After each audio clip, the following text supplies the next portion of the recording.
Mateo chapter 5 verse 14. Kayo ang nagsisilbing ilaw sa mundo. At ito ay makikita nga tulad ng lungsod na itinayo sa ibabaw ng isang burol na hindi maitago. Ano bang dahilan ng pagparito ko sa mundo? Dito sa mundong may iba't ibang balakid na kinakaharap ang tao, sa mundong sobra na sa tamlay at nawala na nga siguro ang kulay.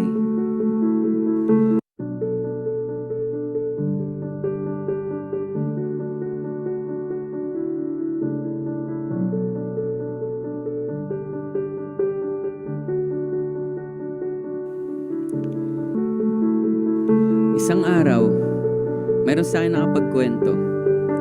Makabuluhan pala ang aking pamamarito. Engkwentro ang tawag nila dito. Nung una kong marinig ang engkwentro, ako'y natakot. Natakot ako dahil akala ko mapapahamak ako dahil sino nga ba naman ang di kakabahan dito? Sa engkwentro, ito'y grupo ng mga bandido laban sa mga sundalo na kailangang may mamatay para lang magligtas ng buhay. At bigla ring nawari sa aking isip, anong engkwentro pa ba? Hindi pa ba sapat ang lahat ng aking kinakaharap? Ligaya nga ba? Hindi ko na malalasap. Paanong laban pa ba ang kailangan kong isulong? Hindi ko na alam paano lumaban. Baka ako'y muling maiwanan, muling masaktan, at muling masugatan.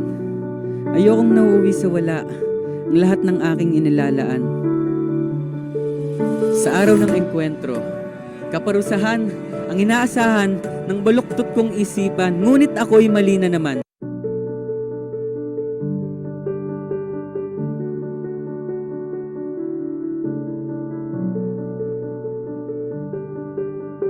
Dahil ang tanging natanggap ko ay kapatawaran. Ngayon, nangungusap ka sa akin, sabi mo,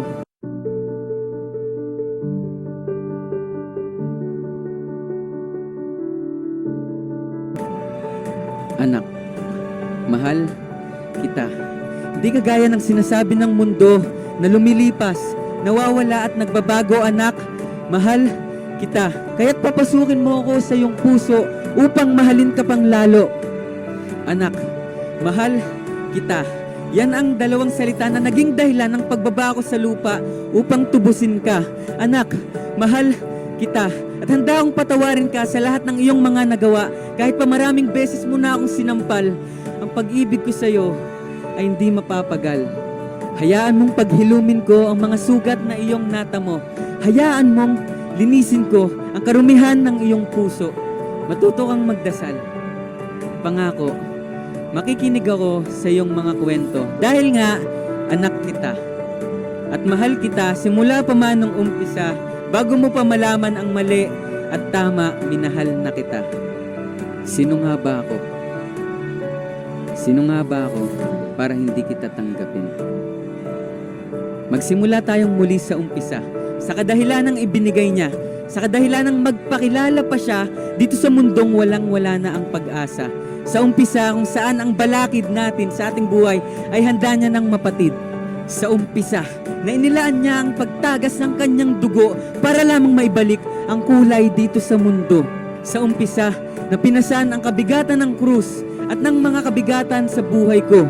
Sa umpisa na nilikha niya ang ligaya. Sa umpisa na wala ng bahid pa ng lungkot ang mga labi. Nung umpisa na maranasan ko ang engkwentro, nalinawan ako. Ito pala ay hindi tungkol sa mga bandido o sundalo. Nalinawan ako na ikaw ang ama ko at ako'y iyong anak. Ang puso ko ay napupuno ng galak at sa tabi mo ayaw ko nang lumisan.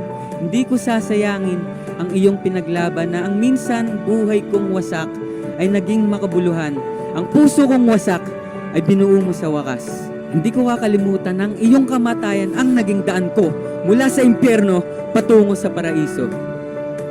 Alam kong di ako karapat-dapat at ang salitang salamat ay hindi sapat para tumbasan ang mga ginawa mo. Nakilala kita sa araw ng engkwentro. Ang pinagdaanan mo ay isang magandang kwento. Pagmamahal na walang hanggan ang dahilan ng iyong pagpasan, Kristo, sa krus ng Kalbaryo.